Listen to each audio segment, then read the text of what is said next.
स्वागत करते हैं फ्रेंड्स आप सभी का अपने चैनल ज्ञान मंथन पर। और दोस्तों आज के अपने इस वीडियो में हम आपको बतलाने जा रहे हैं इतिहास के 6 सबसे बदनाम व्यक्ति के बारे में। तो चलिए फ्रेंड्स शुरू करते हैं इस वीडियो को और देते हैं आपको जानकारी इतिहास के 6 सबसे बदनाम व्यक्तियों के बारे में। दोस्तों इस लिस्ट में पहला नाम आता है मुगल काल के बेताज बादशाह औरंगजेब का। फ्रेंड्स औरंगजेब ने अपने शासन काल में बहुत लोगों की हत्याएं की, बहुत लोगों को निर्ममता से प्रताड़ित किया, बहुत सारे मंदिरों को उसने तोड़ा। सन 1658 ईस्वी में औरंगजेब हिंदुस्तान के तख्त पर बैठा था। इतिहास गवाह है कि उसने बादशाहत का ताज अपने भाइयों और रिश्तेदारों का खून बहाकर हासिल किया था। उसने सत्ता हासिल करने के लिए जहां अपने भाइयों द्वारा सिकोह और शाह सुजा का कत्ल करा दिया, वहीं अपने पिता शाहजहां को भी कैद दे दी। इतिहास में यह भी दर्ज है कि अपने जिस भाई मुराद बख्श के साथ मिलकर औरंगजेब ने शाहजहां के खिलाफ बगावत का बिगुल फूका था। हालांकि सत्ता हासिल करने के बाद उसने उस मुराद बख्श को भी मरवा दिया था। दोस्तों सादगी का दिखावा करने वाला औरंगजेब सही मायने में अव्वल दर्जे का अय्याश था। उसने अपने शासन काल में क्रूरता की हद कर दी थी। उसने हिंदू औरतों पर बहुत अत्याचार किए। उसका इस पर जोर रहता था कि हिंदुओं के मरने के बाद उनकी पत्नियां अपनी इज्जत बचाने के लिए आत्महत्या न कर सकें, जिससे उसकी अय्याशी का पता चलता है। उसने एक आक्रमणकारी की तरह देश को जमकर लूटा। रही सही कसर उसने जाजिया के माध्यम से पूरी की। औरंगजेब कितना बड़ा कट्टर शासक था फ्रेंड्स, इस बात को इसी से समझा जा सकता है कि उसने हिंदुओं को दिवाली के अवसर पर आतिशबाजी चलाने से मना कर दिया था। हिंदुओं को शीतला माता, पीर प्रभु आदि के मेलों में इकट्ठा न होने का हुक्म दे रखा था और हिंदुओं को हाथी घोड़े की सवारी करने से भी मना कर दिया गया था। यही नहीं, उसने सभी सरकारी नौकरियों से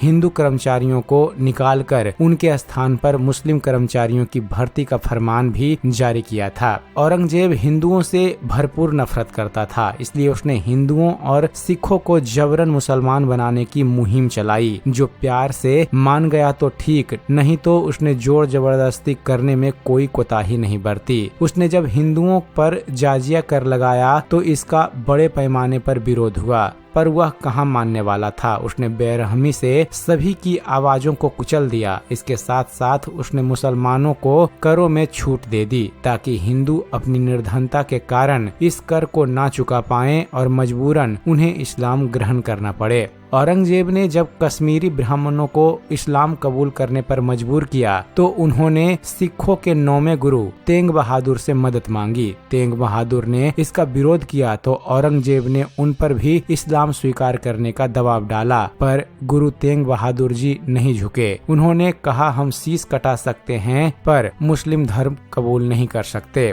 यह सुनकर औरंगजेब गुस्से से लाल हो गया और फिर उसने नानक जी का सबके सामने सिर कटवा दिया। इस दिन को सिख आज भी याद करते हैं। दोस्तों औरंगजेब ने ब्रज संस्कृति को खत्म करने के लिए ब्रज के नाम तक बदल डाले थे। उसने मथुरा को इस्लामाबाद, वृंदावन को मेमिनाबाद और गोवर्धन को मोहम्मदपुर नाम का बना दिया था। वह बात और है कि यह नाम प्रचलित नहीं हो सके, लेकिन कहते हैं ना, ऊपर वाले की लाठी में आवाज नहीं होती। औरंगजेब पर भी ईश्वर की लाठी पड़ी। नतीजा यह हुआ कि जिस कृष्ण की संस्कृति को वह खत्म करने चला था, उसी संस्कृति की उसकी बेटी जेबू त्रिशा दीवानी हो गई और कृष्ण भक्त बनकर उसके सामने खड़ी हो गई। औरंगजेब ने पहले तो हिंदू त्योहारों पर प्रतिबंध लगाया और हिंदू मंदिरों को तोड़ने का आदेश दिया। बनारस के विश्वनाथ मंदिर एवं मथुरा के केशव राय मंदिर को इसी के कहने पर तोड़ दिए गए। बाद में उसने तोड़े गए मंदिरों की जगह पर मस्जिद और कसाई खाने कायम कर दिए। हिंदुओं के दिल को दुखाने के लिए इस क्रूर शासक ने गौवध करने तक की खुली छूट दे दी थी।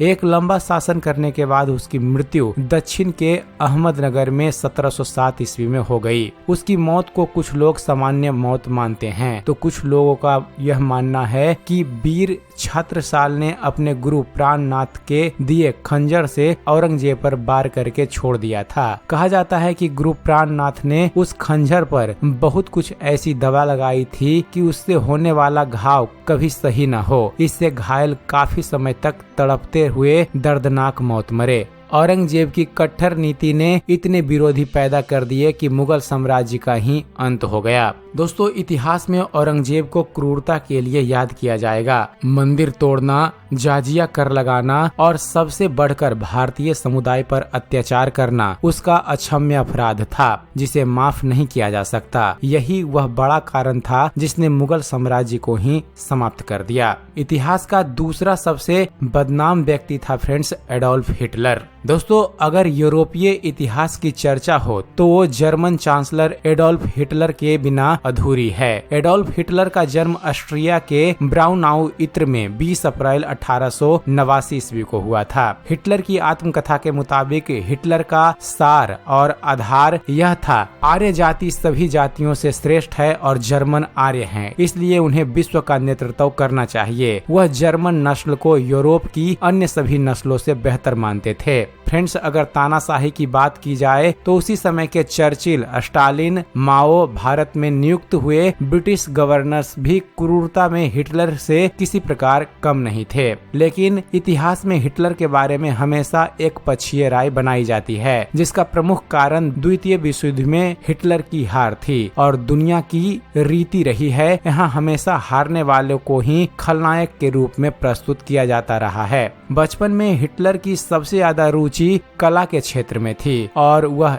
इसी क्षेत्र में अपना करियर बनाना चाहते थे, जिसके लिए उन्होंने ऑस्ट्रिया के कला स्कूल में दाखिले के लिए परीक्षा में बैठा, लेकिन वह असफल रहा। हिटलर ने इस असफलता को अपनी जीवनी माइन कैम्प में अपने जीवन की सबसे महत्वपूर्ण घटनाओं में से एक बताया है। इसके पश्चात हिटलर ने इधर उधर कार्य कर किसी तरह अपना जीवन निर्वाह किया, लेकिन फिर उसकी रुचि सेना की तरफ बढ़ी तो वह एक दिन जर्मनी सेना में भर्ती हो गया। हिटलर प्रथम विश्व युद्ध में जर्मन सेना की तरफ से लड़ा, जिसमें जर्मनी की करारी हार हुई और वह खुद भी मरते मरते बचा। जिस समय हिटलर सेना में भर्ती हुआ उसी के कुछ समय पश्चात प्रथम विश्व युद्ध भी शुरू हो गया था, जिसमें हिटलर ने जर्मनी की तरफ से बढ़ चढ़कर भाग लिया। प्रथम विश्व युद्ध के समय हिटलर को फ्रांस के मोर्चे पर भेजा गया, जहां उसने कई लड़ाइयों में भाग लिया, लेकिन प्रथम विश्व युद्ध में न ही मात्र जर्मनी की करारी हार हुई बल्कि खुद हिटलर भी गोलियों से बुरी तरह घायल हो गया। काफी दिनों तक उसे अस्पताल में ही रहना पड़ा। प्रथम विश्व युद्ध में जर्मनी की हार ने हिटलर को बहुत ठेस पहुंचाई, जिस कारण हिटलर के दिल में बदले की भावना बैठती चली गई। बदले की भावना के साथ ही हिटलर में यहूदियों के लिए घृणा भी भर गई थी। उस समय यहूदी बैंकर्स व साहूकारों का पूरे यूरोप पर खासा प्रभाव था। न ही मात्र वो कर्ज देकर लोगों का शोषण करते थे बल्कि सत्ता में भी अपने ताकत के दम पर प्रभाव डालते थे। उस समय जर्मनी में भी यहूदियों का लक्ष्य किसी भी तरह धन अर्जन करना था, जो हिटलर को रास नहीं आया। जर्मनी की प्रथम विश्व युद्ध में हार का एक कारण हिटलर यह भी मानता था कि यहूदियों के आंतरिक विरोध व जर्मनी का साथ न देने के कारण ही जर्मनी को प्रथम विश्व युद्ध में हार का सामना करना पड़ा। आगे चलकर हिटलर ने सन 1918 ईस्वी में नाजी पार्टी की स्थापना की, जिसका उद्देश्य समाजवादियों और यहूदियों से सब अधिकार छीनना था। नाजी पार्टी के सदस्यों में देश प्रेम कूट कूट कर भरा गया था।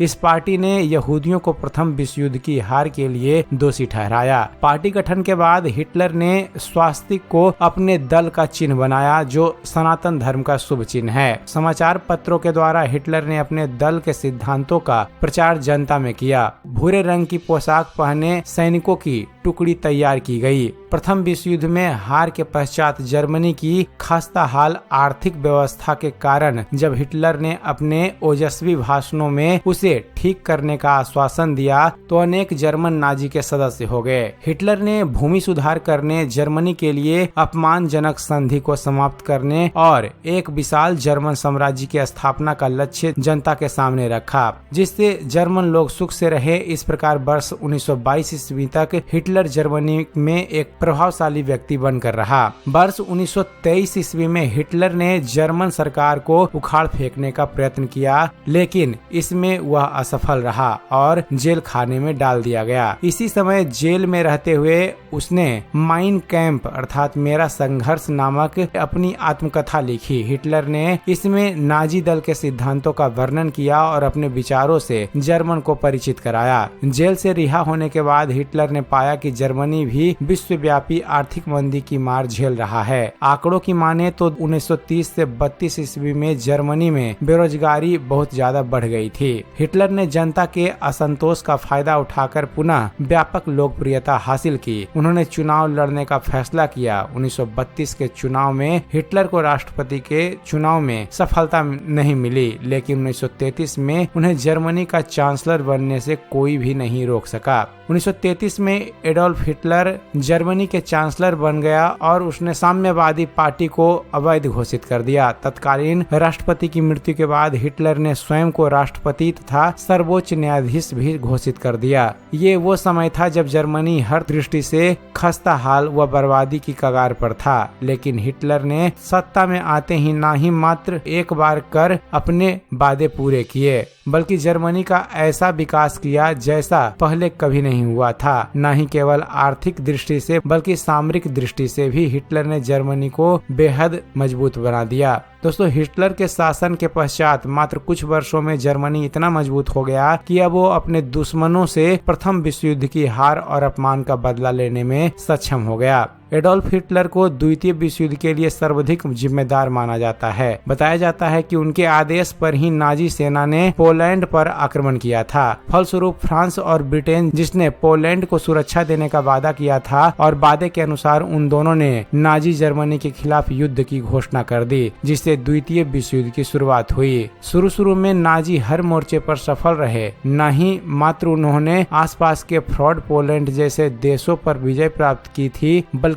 कई स्थान भी हथिया लिए थे। लेकिन जर्मनी की विजय का सिलसिला ज्यादा दिनों तक नहीं चला और आखिरकार मित्र देशों ने उन्हें परास्त कर ही दिया। द्वितीय विश्व युद्ध में दो प्रमुख गुट थे, जिनमें से एक अमेरिका, रूस, ब्रिटेन, फ्रांस तथा दूसरे में जर्मनी, जापान तथा इटली शामिल थे। कई वर्षों तक चले इस महायुद्ध में आखिरकार पहले धड़े को विजय मिली और जर्मनी की हार हो गई। दोस्तों, एडोल्फ हिटलर की मौत से जुड़े आज तक कोई भी दस्तावेज दुनिया के सामने नहीं आई है, सिवाय अफवाहों के कि उसने एक बंकर में अपनी पत्नी इवा ब्राउन के साथ आत्महत्या भी की थी या नहीं। हालांकि एक थियरी यह भी है कि हिटलर द्वितीय विश्व युद्ध के पश्चात अपनी पत्नी के साथ दक्षिण अमेरिका देश अर्जेंटीना चला गया, जहां वह कई वर्षों तक रहा। तो दोस्तों, यह था जानकारी इतिहास के दो सबसे बदनाम व्यक्तियों के बारे में। दोस्तों, इससे आगे की जानकारी हम अपने आगे आने वाले वीडियो में देंगे। तो उम्मीद करते हैं फ्रेंड्स, आप सभी को हमारा ये वीडियो पसंद आया होगा। वीडियो पसंद आया हो तो वीडियो को लाइक और शेयर करना ना भूलिएगा। और दोस्तों, ऐसे ही ज्ञानवर्धक वीडियो देखते रहने के लिए आप हमारे चैनल ज्ञान मंथन को सब्सक्राइब जरूर कीजिएगा। आप हमारे चैनल को सब्सक्राइब कीजिए और देखते रहिए, जानते रहिए। धन्यवाद। जय हिंद।